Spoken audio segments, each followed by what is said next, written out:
ንእግዚአብሔር አምላካ በሙሉእ ልብኻን በኩሉ ነፍስኻን በኩሉ ሓሳብካን በኩሉ ሓይልኻን አፍቅሮ እታ ቀዳሚት ትእዛዝ እዚኣ እታ ካልእታ እትመስላ ድማ ንምጽአካ ከም ነፍሲ አፍቅሮ እያ ካብዚኣተን ተዓቢ ካልእ ትእዛዝ የልቦን ወንጌል ማርቆስ ምዕራፍ 12 ጥቅስ 30 ክሳብ 31 ወእስራኤል ስማዕ እግዚአብሔር አምላኽና ሓደ እግዚአብሔር እዩ ንስኻ ድማ ንእግዚአብሔር አምላካ በኩሉ ልብኻን በኩሉ ነፍስኻን በኩሉ ሓይልኻን ፍተዎ እዚ ኣነ ዝእዘካ ዘለኹ ቃላት ኣብ ልብኻ ይኹን ኦሪት ዘዳግም ምዕራፍ 6 ጥቅስ 4 ክሳብ 6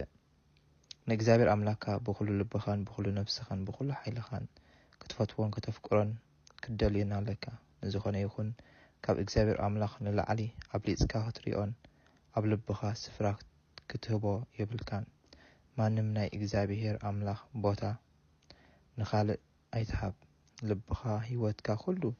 ኣለኒ እትብሎ ንጎይታ እዩ ናይ ጎይታ ኢየሱስ እዩ ኸ ምክንያቱ እግዚአብሔር አምላካ እዩ ዝተበጀወካ ናቱ ውሉድ ክትኸውንካ ካብ ሞት ናብ ህይወት ካብ ጸልማት ናብ ብርሃን ካብ ግዛኣት ሰይጣን ናብ መንግስቲ ፍቁር ወዱ ኢየሱስ ክርስቶስ ዝተበጀወካ ዝጸንበረካ ዘድሓነካ አሜን ስለዚ ንስኻ ናይ ገዛ ርእስኻ ይኮንካን ናይ እግዚአብሔር አምላኽ ኢኻ ስለዚ መንግስቲ አምላኽን ጽድቁን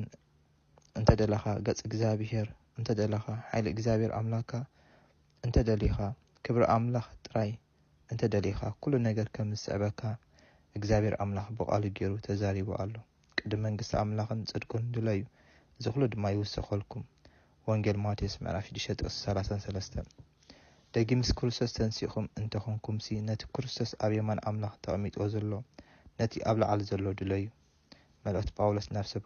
ቆሎሴ ምዕራፍ 3:1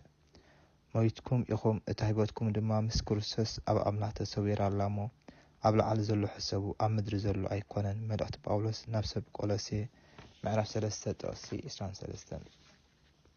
እግዚአብሔር ሓይሉን ድለዩ ኣዘብቲርኩም ገጹ ድለዩ መዝሙር ዳዊት ምዕራፍ 105:4 በእግዚአብሔር ተማዓቆብ ሰናይ ድማ ግበር ኣብታ ሃገር ተቐመጥ እምነትካ ድለ በእግዚአብሔር ተሓጎስ ልብኻ ዝደልዮ ንሱ ክበካ እዩ መንገድኻ ንእግዚአብሔር ኣማዓቅቦ ኣብኡ ተወከል ንሱውን ከስልጠልካ እዩ ንሱ ንጽድቅኻ ከም ብርሃን ፍርድኻውን ከም ቀትሪ ከውፅኦ እዩ ንእግዚአብሔር ሃዲእኻ ተጸበዮ በቲ ብመንገዱ ዝሰልጠሉ በቲ ሕሱም ሃቃና ዝፍጽም ሰብ ኣይትኾሪ እኩያት ክጸንቱ እዮም ንእግዚአብሔር ዝጽበይዎ ግና ንምድር ከወርስዋ እዮም እሞ ኮራ ግደፍ ሓርቆትን ሕደግ ኣይተንጸርጽር እዚስ ናብ እከይ ጥራይ እዩ ዘብጽሕ ቁርብ ጸኒሑ እትረሲ የሎን ቦትኡ ክደልዮ ኢኻ ኣይክህሉን ድማ እዩ ትሑታት ግና ንምድር ከወርስዋ እዮም ብብዝሒ ሰላም ከዓ ደስ ክብሎም እዩ ረሲእ ንጻድቕ ይፍሕሰሉ ኣስናኑ እውን ይሕርቅመሉ እግዚአብሔር ዕለቱ ከም ትመጽእ ይርኢ እሞ ይስሕቆ መዝሙር ዳዊት ምዕራፍ 37 ጥቅስ 3 ክሳብ ጥቅስ 13 ይቐጽል